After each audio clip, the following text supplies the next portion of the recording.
really clear understanding of what consent is. Unfortunately, this is a concern for us at some events, so this is a really important part of the presentation to sort of pay attention to. Predatory drugs are often used in sexual harassment or sexual assault cases. Always watch your drink, watch out for each other, and make sure that you're not putting yourself in a situation with these predatory drugs that's going to maybe lead to something that you don't want to happen. These are more, things that Lone Stars pretty much does to lessen our risk in these situations. We have someone designated to monitor and control the distribution of alcohol as well as to check IDs. And, like we said in the beginning of the year, we try and intervene or watch out for each other in situations that we're not comfortable with.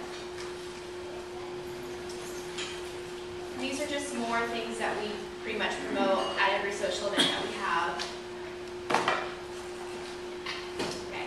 The next part is sexual harassment or misconduct. Sexual harassment is a form of sex discrimination that involves the imposition of an unwanted condition or requirement on the continued employment or education of the victim. Two forms of sexual harassment are quid pro quo harassment and hostile environment harassment. And sexual misconduct is conduct of a sexual nature that, although not so serious or pervasive that it rises to the level of sexual harassment, is unprofessional and or inappropriate for the educational and working environment. And sexual harassment can occur anywhere on or off campus, including a dorm room, campus grounds, common areas, and basically anywhere else on campus or off of campus.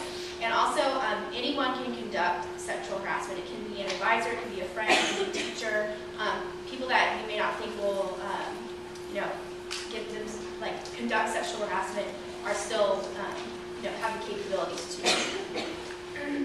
And this is, on campus, you can report sexual harassment to. Dr. Hill is really nice. You've met with her previously, and Linda Millstone. Fire and life safety. How to respond to a crisis at your event. These are all pretty much common sense things.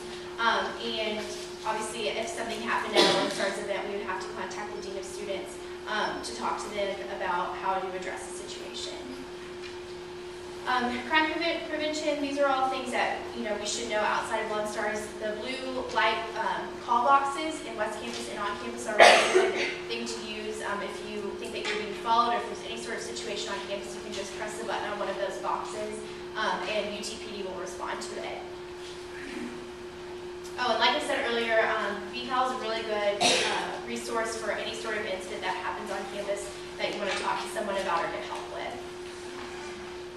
These are just things that you can look for at events to avoid or help fix. Also, weapons are not allowed on campus. Student organization travel. We are in SSO. Anyways, we're not we're an RSO. We're not sponsored through the university. So those are our travel policies. We generally don't ever travel more than 25 miles away. I don't think we have in years.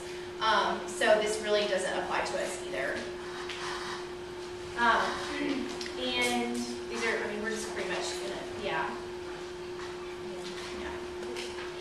also, if something does happen at an event off campus, the university really recommends / requires that you still go ahead and report it to them. Like if something can happen at retreat, even though it was less than 25 miles away, they would have wanted us to come back and let them know that something had happened at retreat, and so that they could help us out with the situation, just so that they were aware of it. Behavior at parties and other organization events. These are just planning tips which we, like the social cheers, generally go through whenever they're planning events or anybody who plans an event to make sure that they uphold the standards of our organization. And these are things that we consider whenever we develop themes, especially for mixers. This concerns date or slave auctions, which we don't do, but it's still a good thing to sort of be aware of. The way that sweethearts are able to do their date is that you're not bidding on the person, you're bidding on the gift card that the person walks with. So, and these are other considerations that the social cheers or event planners go through whenever they're planning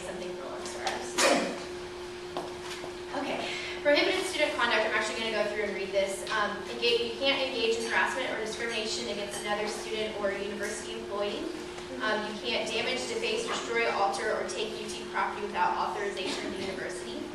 You can't impede or interfere with an authorized university function. You can't endanger the health or safety of another student or university employee. You should identify yourself and not provide false identification to an institutional representative.